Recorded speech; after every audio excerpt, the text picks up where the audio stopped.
슈퍼 다둥맘님 사연입니다. 엄마와 나 17화. 짧은 이야기 그리고 후일담. 이 이야기는 엄마 스님께서 직접 겪으시고 보신 일들, 그리고 엄마 스님과 저의 개인적인 생각들을 정리한 글입니다. 다소 종교적인 이야기와 무속적인 이야기를 다루고 있으며 견해가 달라 혹 불편하실 수도 있다는 점 미리 사과드립니다. 그리고 편한 전달을 위해 반말을 사용하는 점 양해 부탁드립니다. 엄마 스님과 짧게 나누었던 문답들, 그리고 내가 이야기를 쓰며 꼭 하고 싶었던 이야기들을 한번 모아보았어. 그래, 후기라고 보면 좋겠다. 첫 번째, 있잖아, 거의 대부분의 사람들은 스님이 되면 모태솔로로 모든 연주를 다 끊어내야 된다고 생각해. 나 역시도 그렇게 알고 있었고 그게 당연한 거라고 생각했지.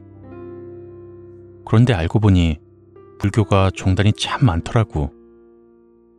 물론 절대적으로 결혼하면 안 되고 철저히 미혼인 상태에서 스님으로 공부를 할 수 있는 종단이 대표적인 것이고 많이 알려져 있긴 하지만 일부 다른 종단에선 결혼 생활이 가능한 스님도 있다는 것을 나중에 알게 되었어. 엄마 스님의 경우는 내 이야기를 처음부터 봐주신 분들이라면 알겠지만 아버지와 이혼하신 상황에서 은사 스님과 해선 스님의 인연으로 대표적인 종단에서 스님계를 받으셨지.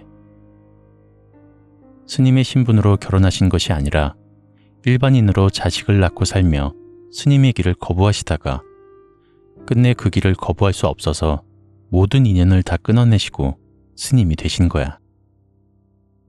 자식의 연만 끊어내지 못하셨을 뿐이지 따로 가정을 꾸렸거나 사사로이 재물을 모으거나 한 적이 없어. 후에 인도에서 돌아오신 뒤 절에서 너무 장사꾼처럼 하는 모습에 큰 스님들과 마찰이 있으셨을 때 한번 결혼했던 것을 문제 삼고 약점을 잡아서 말을 함부로 하는 것에 회의감을 느끼셔서 숙녀증을 반납하시고 지금은 해선 스님과 함께 수행을 이어나가고 계셔. 이 숙녀증을 반납했다 하더라도 인도와 미얀마, 중국에서는 승적이 올라가 있어서 승려로 인정이 되기 때문에 상관이 없는 거래. 한국에서만 스님으로 인정이 안 될 뿐이지 다른 곳에선 이혼한 것이 흠이 되지 않는다고 하셨어. 그러니까 인도에서 만났던 큰 스님처럼 소속 없이 정진해 나가는 스님인 거지. 두 번째, 간혹 엄마가 무당팔자였는데 스님이 되었다고 오해하시는 분들이 있어. 엄마는 전생에서부터 현생에 이르시기까지 스님으로 살아가셔야 하는 팔자이셨어. 아버지 쪽 조상신들이 괴롭힌 건 엄마가 스님 되기를 거부하니 엄마 그릇이 크고 좋아서 주변을 맴돈 거라고 해. 하지만 엄마 곁에 미리 와 계신 문수보살님 때문에 엄마를 건드릴 수가 없으니 나를 건든 거라고 하셨어. 문수보살님을 비롯해 여러 불보살님들이 엄마 곁에 머물다가 가시고는 하는데 몸에 실리는 것은 아니란다. 그분들의 힘을 빌릴 때도 몸에 실리는 것이 아니라 그저 엄마 곁에서 힘만 잠시 빌려주시는 것이지. 무당은 몸주라고 해서 몸에 자신들이 모시는 신을 실어 힘을 쓰고 의뢰한 제갓집 귀신들을 직접 몸에 실어서 그 가족들과 소통하게 해주는데 엄마는 듣고 보실 수는 있지만 몸에 귀신이 함부로 들어올 수 없다고 하시며 부처님의 제자로서 불도를 닦음에 여러 보살님들이 곁에서 함께 하시는 거라고 하셨지. 요즘 세상이 미쳐 돌아간다고 하지? 이유 없는 분노를 표출하는 사람들, 묻지마 범죄도 많이 일어나고 정신병자들이 참 많이 생겨나. 이 작은 땅에 무당들도 옛날에 비해 참 많고 길을 가도 그래.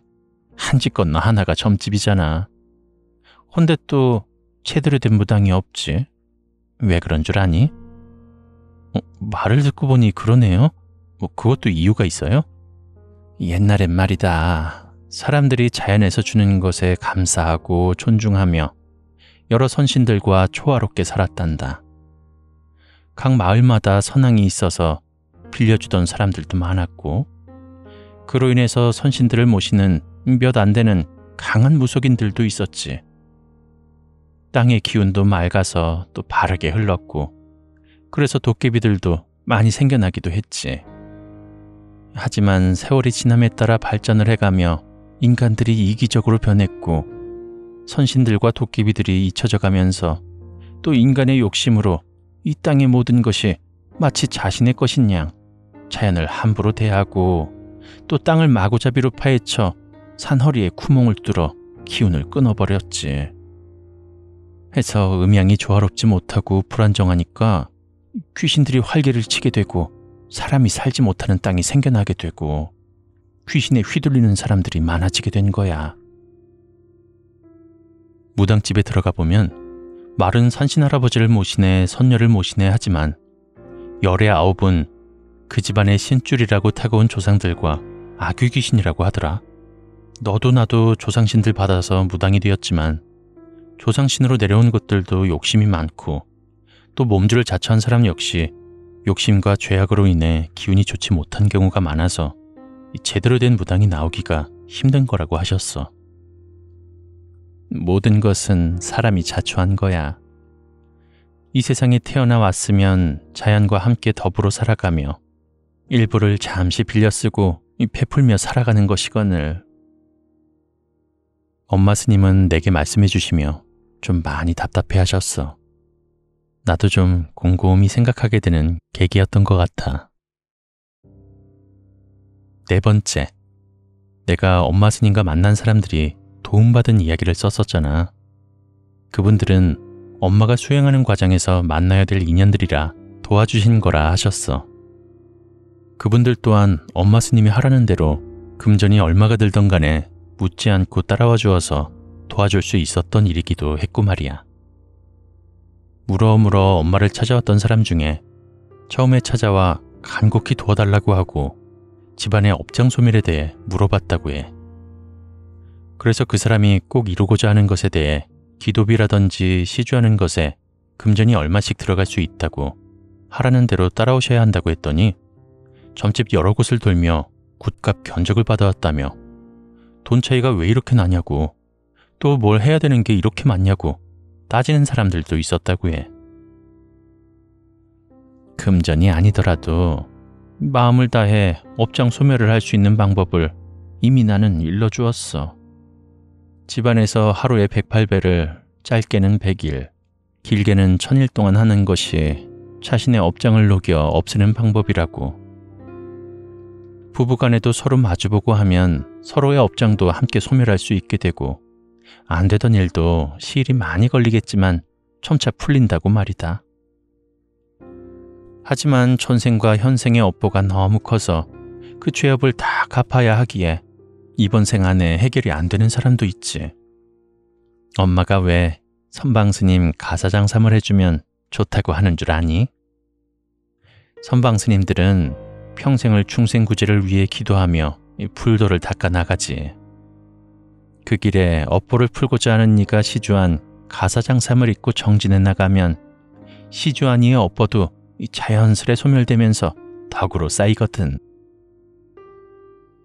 당신네들의 문제를 해결해줌에 있어 지불하는 금전이 자신들을 위한 것임에도 불구하고 엄마 스님이 마치 이웃 남는 장사하는 것으로 생각하는 이들이 대부분이라고 하셨어. 전에도 언급했듯이 그 돈들은 모두 업돈이라고 해서 단 1원도 엄마 스님이 개인적으로 사사로이 쓰신 적이 없는데 말이야. 4번째, 이건 내가 개인적으로 궁금했던 거야. 예전에 식당에서 밥을 먹고 있었는데 승복을 입은 스님 한 분이 옥탁을 두드리며 식당 입구에서 연불을 외면서 거의 강제로 시주를 청하시는 걸 본 적이 있거든. 혹시 엄마 스님도 수행길에 그렇게 아무 식당이라든지 찾아가 현금 시주를 받으시냐 했다가 진짜 아프게 주먹으로 쥐어박힌 적이 있어. 엄마가 있던 종단에서는 절대로 용납하지 못할 일이야. 만약 그런 짓 하다가 종단에서 알게 되면 승려증 박탈은 물론이요, 스님으로서도 퇴출이지. 수행길에 집을 찾아가 이 밥 한 덩이 시주를 부탁할 수는 있어도 절대로 돈을 받진 않아요. 그건 진짜 승려가 아니야. 가짜지. 스님 흉내를 내는 가짜들이라며 절대로 그런 인간들에게 시주한답시고 돈 내주지 말라고 하셨어. 5번째. 내 이야기를 왓썸님을 통해 듣고서 나에게 자신의 가족이 병으로 다 죽게 되었다고, 병원에서도 손을 놓았는데 방도가 없겠느냐고 간절하게 연락해온 사람이 있었어. 그때는 엄마 스님과 연락이 아직 되던 때라 한참을 고민하다가 전화했었거든. 사람은 태어나면서 죽을 날짜를 가지고 태어나. 그래서 엄마가 빌어준다고 한들 그 목숨줄을 연장해 줄 수는 없는 거다. 단지 가족들이 죽어가는 일을 위해 업을 닦아준다면 저승 가는 길이 무탈할 뿐만 아니라 다음 생에는 고생하는 일 없이 살 수 있지. 엄마 스님은 저승에 저마다 개인의 창고가 있는 걸 본 적이 있다고 하셨어. 그 창고에는 남에게 베풀거나 선행을 한 사람일수록 창고 안이 가득하게 쌓여 저승뿐만 아니라 다음 생으로 이어갈 때 큰 도움이 된다고 하셨어. 가끔 운이 엄청 좋은 사람 보고 전생에 나라를 구했냐고 하잖아. 그 말이 괜히 생겨난 말이 아니라고 하셨거든. 6번째. 엄마 이야기를 쓰다 보면 불교가 가장 좋은 종교인 줄 오해하겠다고 농담한 적이 있어. 근데 우리 엄마 스님 성격이 재미로 말하면 가끔 다큐로 받으시는 경향이 있어서 말이야. 꼭 내가 가볍게 한 말에 아직 급 진지해지시더니 이렇게 말씀하시더라고. 꼭 불교가 좋다는 건 아니야. 그것이 기독교든 천주교든 불교든 힌두교든 이슬람이든 자신의 마음에 평온을 얻을 수 있는 종교라면 그 사람에게 힘이 되지 않겠니? 그 어떠한 종교든 말이다. 남을 해치고 괴롭히라는 종교는 세상에 없어. 남에게 베풀고 사랑하라 하고 크게는 모든 생명을 귀히 여기라고 한단다. 일부 사기꾼이나 장사꾼 같은 종교인들 때문에 문제가 되는 것이지.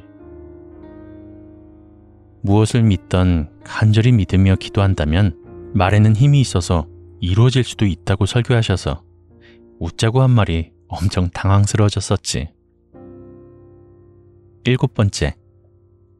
예전에 원룸에서 살다가 지금 집으로 이사 오면서 있었던 일인데 말이야. 엄마 스님이 나에게 천지파량 신주경 책을 주시며 이삿집 옮기는 첫날 집으로 들어와 앉아서 처음부터 끝까지 3번을 소리내서 읽으라고 하셨어. 그때는 그냥 아무런 생각 없이 시키는 대로 했었는데 며칠 지나고 나니 궁금해져서 물어본 적이 있었거든. 그 집안 기운이 좋지 않으면 이사 들어온 가족이 안 좋게 되기도 해. 그래서 이사를 하게 되면 그 새 집의 기운을 정화하고 맑게 하고자 부정치게 되는데 가볍게는 굵은 소금과 팥을 섞은 작은 주머니를 만들어서 이 방마다 구석에 놓곤 하지. 너무 기운이 안 좋을 때는 굵은 소금, 팥, 바싹 말린 쑥이랑 붉은 고추, 그리고 고추씨를 태워서 그 연기를 집안 곳곳을 돌아다니면서 정화하기도 하고, 이 제일 번거롭지 않게 집안 기운 정화하는 법이 이 천수경을 집안에 들어서자마자 큰 목소리로 처음부터 끝까지 3번 읽어주면 되지만 말이다. 지금의 집으로 이사하고 며칠 안 돼서 엄마 스님이 신랑 보고 운전하는 차 안에서도 3번 읽으라고 시키셨거든. 막무가내로 시키셔서 신랑이 큰 소리로 읽고 나는 뒤에서 킥킥댔지. 그 일이 있고 난 뒤에 엄마 스님이 전화하셔서 차 사고로 인해 다칠까봐 읽게 한 거라며 사고가 안 날 순 없지만 있더라도 수월히 지나갈 테니 걱정하지 말라고 하셨어. 그리고 설마 그러려니 했는데 정말 얼마 안 있다가 한 달에 2번꼴로 총 4번이나 가벼운 교통사고가 났었어. 그것도 4번 다 신랑 차를 뒤에서 박아서 말이야. 다행히도 신랑이 크게 다치는 일은 없었고 근처 한의원에서 치료받으며 합의금을 쏠쏠히 받아냈었지. 이제 마지막이야. 이건 내 이야기를 지금껏 들어주셨던 모든 분들에게 하고 싶었던 말이야. 엄마 스님은 전생에서 못다한 불도를 이 생에 해선 스님과 함께 닦고 마지막에는 성불하여 열반에 오르는 것이 목표이시기 때문에 난 자식이긴 하지만 2, 3년에 한 번씩 연락이 닿아. 그것도 엄마 스님이 먼저 연락을 해주셔야 되고 전화번호도 수시로 바꾸시지. 엄마는 워낙에 정에 약하신 분이기도 하고 정말 절실한 사람은 쉽게 지나치지 못하는 점도 있으셔.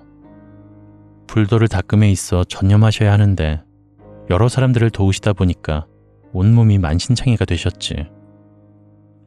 다른 이들을 위해 기도하고 초를 밝혀주고 그렇게 빌어주시다 보니까 심한 천식에 휴대용 호흡기를 항상 가지고 다니셔야 되고 엄마 스님이 도와주었다가 그 믿음을 저버린 사람들 때문에 그것이 배로 심벌이 돼서 큰 수술을 해야 되는 일도 두세 번 있으셨고 지금도 수많은 약과 진통제를 달고 지내셔야 되는 상황이 되어버렸어.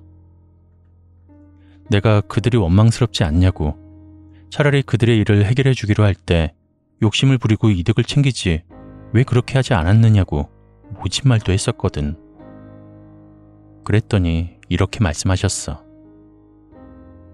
엄마가 악하게 마음을 먹고 이 개인 이득을 취하려 하면 그것이 다 내 새끼들 잡아먹는 업보가 되고 해악이 되는 거란다.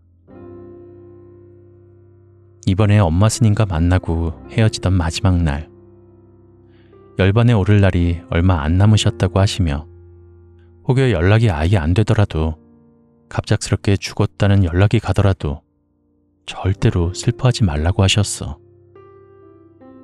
둥아, 사람으로 환생하여 태어나는 것이 왜 어려운 건 줄 아니? 이 땅의 모든 생명들보다 우위에 있어서? 아니, 작던 크던 식물이든 동물이든 간을 떠나서 마음 깊이 이해하며 그 생명들을 긍휼히 여길 수 있는 마음이 있어 그로 인해 한꺼번에 많은 업보를 갚아나갈 수 있는 이 기회를 얻기 때문이란다. 하지만 많은 이들은 이 천금 같은 기회를 눈앞의 욕심과 이득으로 날려버리니 안타까울 뿐이지. 이 육신은 그저 썩어 없어지는 껍데기에 불과한 것을 모르고서 말이다. 하도 많이 들어서 귀에 딱지가 앉을 정도이지만 이미 마음으로 충분히 받아들이고 있지만 당장 그때가 되면 안 슬퍼할 수는 없을 거야. 그날이 언제가 되었던 간에 나는 마지막까지 엄마 스님이 행복하셨으면 좋겠어.